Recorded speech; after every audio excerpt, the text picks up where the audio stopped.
Hey y'all, I'm about to mix up a loaf of homemade sandwich bread and thought I would show y'all.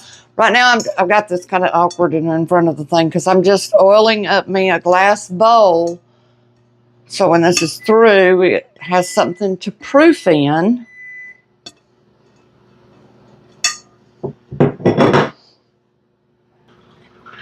Okay, you're going to want about 4.5 cups, 5 cups, could vary, of bread flour. And I'm going to sift those. So I'm going to do that and I'll be right back. Got ahead of myself. I still got to mix up the yeast, but we'll go ahead and sift that flour and just push it over to the side.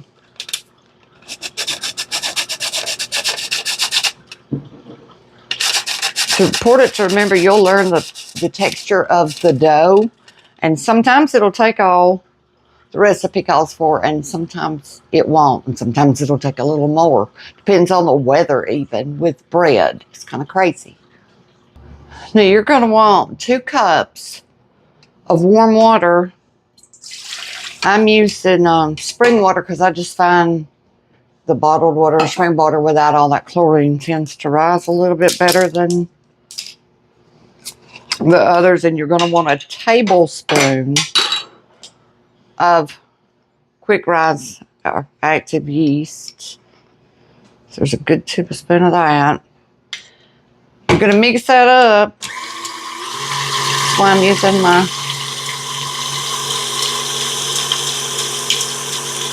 different attachment right now. You're going to mix it up, and then you're going to let it rest for about 5 minutes to make sure that stays good and foamy and bubbly, to make sure that your yeast is active and working right. Okay, it's been 5 minutes and we can still see that it's foamy up the top. So we're going on with the next steps. Then you want to put in about 1/4 cup of honey. This is going to make honey or sugar. You can choose. Just going to make 2 loaves or 1 big long sandwich loaf. Depending on what kind of pan you have.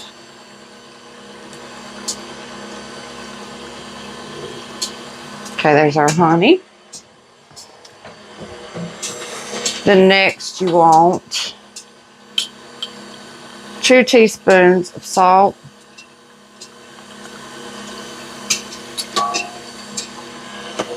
Then you want 2 tablespoons of vegetable oil, canola oil. I usually use olive oil, to be honest with you, but today I'll use vegetable.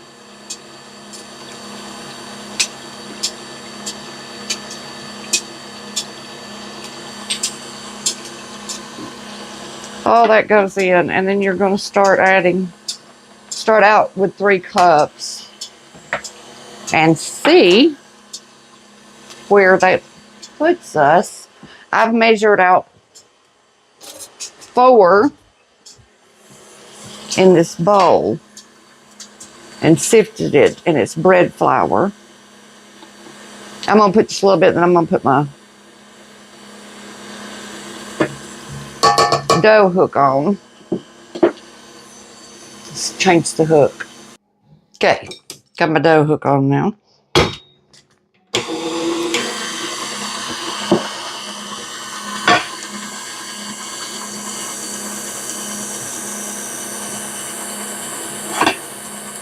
Hopefully I won't make a terrible mess.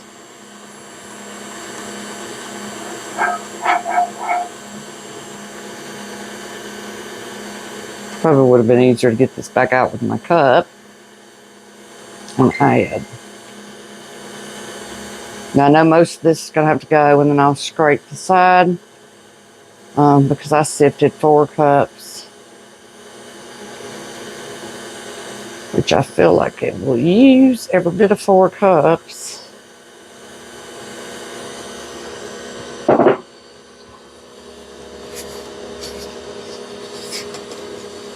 You will know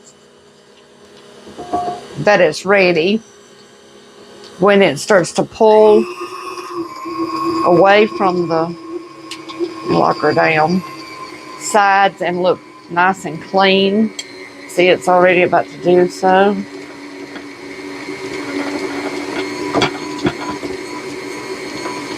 That's why I said some days you will use more flour than others, and some days you'll use less. It all depends on outside.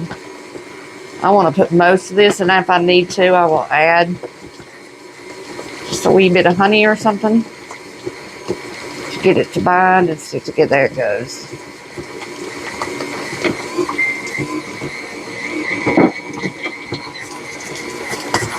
Okay, that's kind of, can you see down in there how that's kind of dry and will break up a wee bit? So we're going to take our honey, or you can use oil too, or both, and just put just a tad.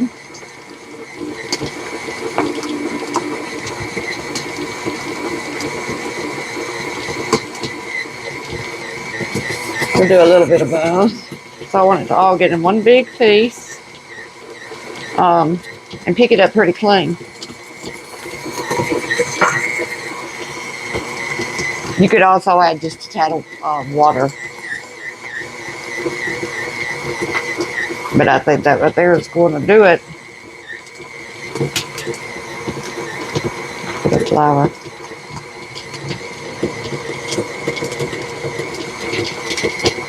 Now see how that bowl looks really clean on the inside? It's cleaning off the sides of it. That's the way you want it.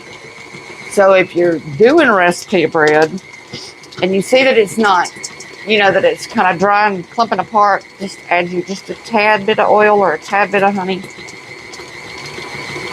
And then stop and give it a minute and see if it don't clean up that bowl. I'll show you what I mean, how clean that's going to be.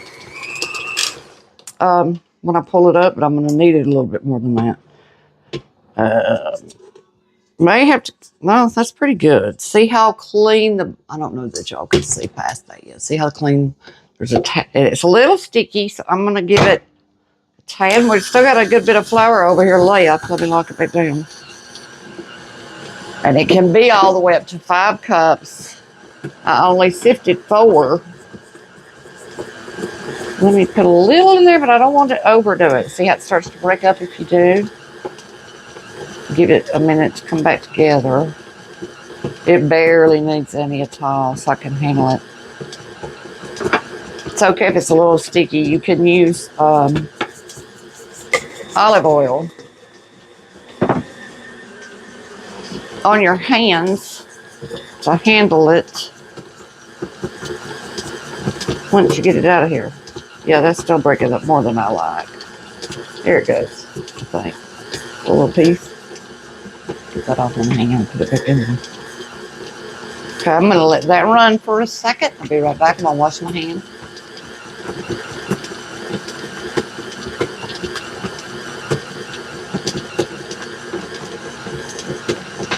Now that's just about ready. I've been letting it knead itself. You let it knead itself for 4 or 5 minutes if the mixer does it for you. If you want to take it out and do it yourself, do it for about 8 minutes, 6 to 8 minutes or so. Now I'm going to wash my hands. I'll be right back.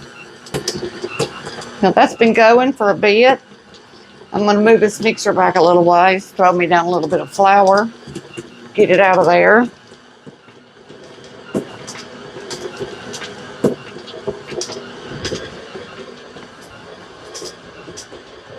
We'll just use the flour I was using. We don't need much. And then the other thing I'm going to do so I can handle that dough and it won't be so hard to handle is olive oil up my hands, grease them up pretty good. I'm going to stick them over the sink to do that with. Okay, and then we can take this dough. Let me see if I can move it over here at least long enough for y'all to see it. Well, no. Well, you'll see it in a minute. I'm just going to pull it off the hook. Y'all can't see that part, I guess, but I'm going to mess up all my flour if I... It's just me. Taking it off the hook, and then I can show you how clean this bowl comes out. Even your hook comes out clean if you've mixed it up right. It'll be pretty clean bowl when you're through. Well, this thing, I got one that when you lock it, you can't hardly unlock it. There we go. See what I mean? How clean that bowl looks. Nothing dry or sticky on that. And it pretty much needed it quite a bit enough. I really don't even need that down.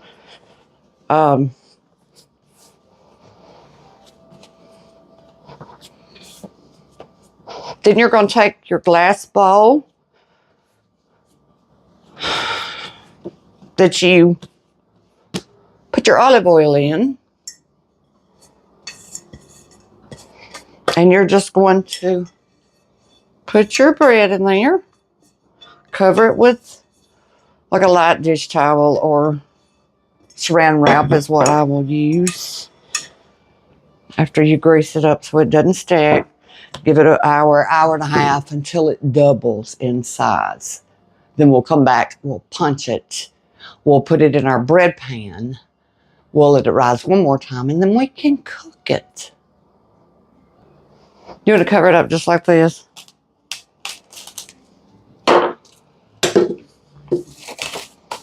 Then set it aside and let it rise for an hour, hour and a half. Okay, y'all, we're back. This is pretty much ready to go. It's been an hour instead of an hour and a half. But I have some other things to do. So we're going to move on with it. And it's rose plenty. You can tell by looking at it. What I'm going to do now is really grease up my bread loaf pan to put it in for its second rise. Let me get that greased up. I'll be right back. Okay, we've got that done. I'm going to uncover this. We're going to punch the dough. Get it ready to go into this loaf pan. Put me a little oil on my hands because I don't want that sticking. Let's get it out of here. It's beautiful, beautiful, beautiful bread dough. Like I said, this is enough for 2 regular size loaf pans. Or 1 sandwich size loaf pan. Which is what I'll be using. It's a sandwich size. And it's going to do another rise. But what we're going to do with this, and this is going to be loud. I'll do it 1 or 2 times and then I'll turn that off so y'all don't have to hear it. But you want to take it. I won't do it so loud in front of y'all. And you really want to slam it hard. So I'm going to pause the camera while I do that. And that gets the air bubbles out of your bread. I'm going to slam it 1 time just so y'all get an idea. Stop your ears up. But when I say slam it, I mean slam it like that. I've done that probably 7 or 8 times at least. Just helps get your air bubbles out. I won't do that again to your ears. And then I'm just going to kind of pull it down. Roll it together like so.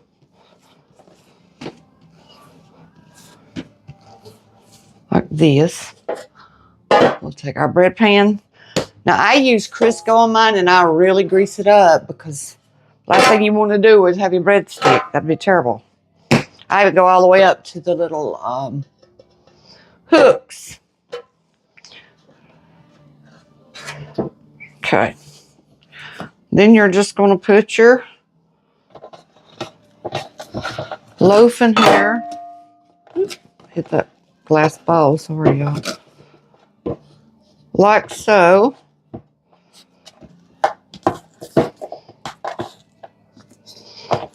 And just let it, I really want to get it a little bit more narrow than that. Hold on. Not a ton, just a little bit. So it can just rise up pretty, but already be long enough for that pan. There's plenty of bed to get it to 2 loaves. Just got to pull it a little bit. Then put it in there.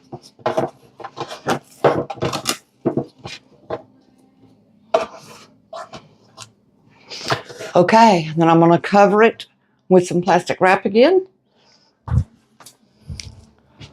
and let it rise for another 45 minutes to an hour.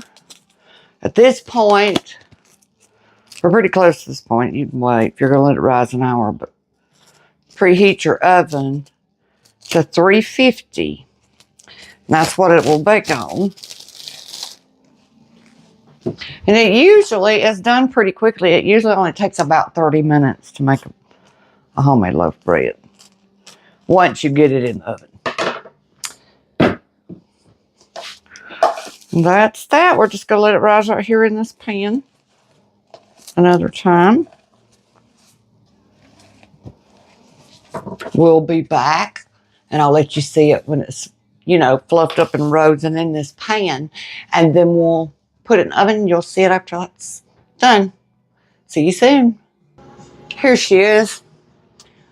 She's still rising. I'm kind of tempted to leave her, but I don't think I will because it's been a good hour. That's really all it needed for the second rise. Tell you what I am going to do. I've got some, this is straight up plain loaf bread, but I do have some everything bagel seasoning that I'm going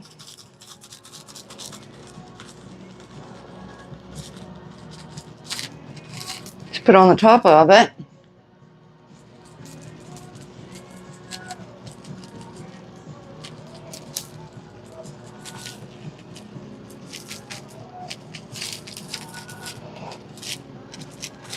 Because I love it. Now you just leave it plain if that's what you want to do.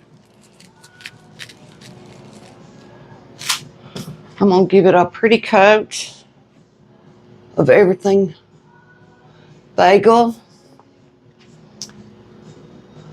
It's going in a 350-degree oven for 30 or so minutes. Oh, I wanted to move that. Let me move that. I'll be back. Now that we've moved that out of the way, y'all see her again.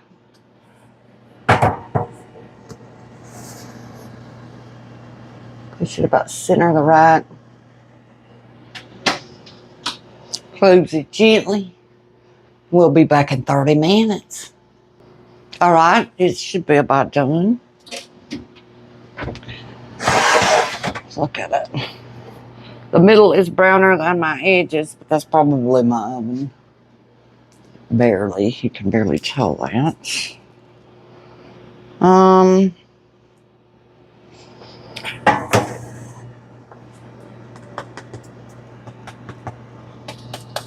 Check it and see if it feels hollow, because for some reason I was thinking I needed to go to about 6:15 and it's just 6:08.